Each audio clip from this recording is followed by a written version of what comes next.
ಗ್ರಾಮಾಂತರ ಜಿಲ್ಲೆ. ಪ್ರೀತಿ, ದ್ವೇಷ ಮತ್ತು ಕೊಲೆ ಇವುಗಳ ಸುತ್ತ ಹೆಣೆಯಲ್ಪಟ್ಟ ಬೆಚ್ಚಿ ಬೀಳಿಸುವ ಘಟನೆ ಬೆಳಕಿಗೆ ಬಂದಿದೆ. ದೊಡ್ಡಬಳ್ಳಾಪುರದ ತಾಲೂಕಿನ ಜಿಂಕೆ ಬಚ್ಚನಹಳ್ಳಿ ಬಳಿ ಮಹಿಳೆಯೊಬ್ಬರನ್ನ ಕ್ರೂರವಾಗಿ ಕೊಲೆ ಮಾಡಲಾಗಿದ್ದು, ಬಳಿಕ ಆರೋಪಿಯೇ ಆತ್ಮಹತ್ಯೆಗೆ ಶರಣಾಗಿದ್ದಾನೆ. ಕೊಲೆಯಾದ ಮಹಿಳೆ ಸರೋಜಾ 40 ವರ್ಷ, ಆತ್ಮಹತ್ಯೆ ಮಾಡಿಕೊಂಡ ಆರೋಪಿ ರಾಮಾಂಜಿ 45 ವರ್ಷ ಎಂದು ಗುರುತಿಸಲಾಗಿದೆ.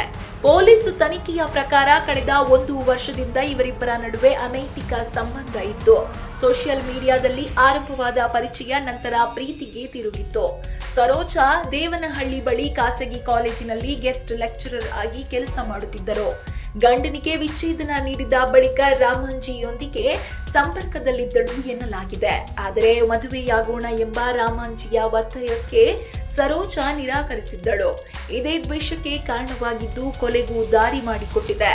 ಲಾಂಗ್ ಡ್ರೈವ್ ಹೆಸರಿನಲ್ಲಿ ಮಹಿಳೆಯನ್ನು ಕರೆದುಕೊಂಡು ಬಂದ ಆರೋಪಿ ನಿರ್ಜನ ಪ್ರದೇಶದಲ್ಲಿ ಕೃತ್ಯ ಎಸಗಿದ್ದಾನೆ. ಕೊಲೆ ಮಾಡಿದ ನಂತರ ಶವವನ್ನು ಕಾರಿನಲ್ಲೇ ಇಟ್ಟು ಬೆಂಕಿ ಹಚ್ಚಿದ್ದಾನೆ.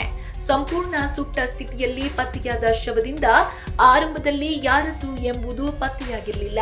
ಆದರೆ ಮಾಂಗಲ್ಯ ಸರ ಹಾಗೂ ಕಾಲು ಚೈನ್ ಮೂಲಕ ಗುರುತು ಪತ್ತೆಯಾಗಿದೆ. ಈ ಕೃತ್ಯಕ್ಕೆ ಬಳಸಿದ ಕಾರನ್ನು ಪಕ್ಕದ ಮನೆಯ ಮಾರಸಂದ್ರ ಮಂಜುನಾಥ್ ಎಂಬಾತನಿಂದ ಪಡೆದುಕೊಂಡಿದ್ದಾನೆ ಎಂದು ತಿಳಿದು ಬಂದಿದೆ. ಕಾರಿನ ಚಲನವಲನಗಳು ಸಿಸಿಟಿವಿಯಲ್ಲಿ ಸೆರೆ ಆಗಿದ್ದು, ತನಿಖೆಗೆ ಪ್ರಮುಖ ಸಾಕ್ಷಿಯಾಗಿದೆ. ಪ್ರಕರಣ ದಾಖಲಿಸಿಕೊಂಡು ತನಿಖೆ ಆರಂಭಿಸಿದ ದೊಡ್ಡಬಳ್ಳಾಪುರದ ಗ್ರಾಮಾಂತರ ಪೊಲೀಸ್ ಠಾಣೆ ಪೊಲೀಸರು ಆರೋಪಿಯ ಪತ್ತೆಗೆ ಶೋಧ ನಡೆಸುತ್ತಿದ್ದರು. ಈ ನಡುವೆ ಆರೋಪಿ ರಾಮಾಂಜಿ ಬಿಡದಿ ಬಳಿ ರೈಲಿಗೆ ತಲೆಕೊಟ್ಟು ಆತ್ಮಹತ್ಯೆ ಮಾಡಿಕೊಂಡಿರುವುದು ಬಹಿರಂಗವಾಗಿದೆ. ಪ್ರೀ ಪ್ಲಾನ್ ಮಾಡಿಕೊಂಡು ಕೊಲೆ ಮಾಡಿ ಪರಾರಿಯಾಗಿದ್ದ ಆರೋಪಿಯ ಅಂತ್ಯ ಆತ್ಮಹತ್ಯೆಯಲ್ಲೇ ಅಂತ್ಯಗೊಂಡಿದೆ.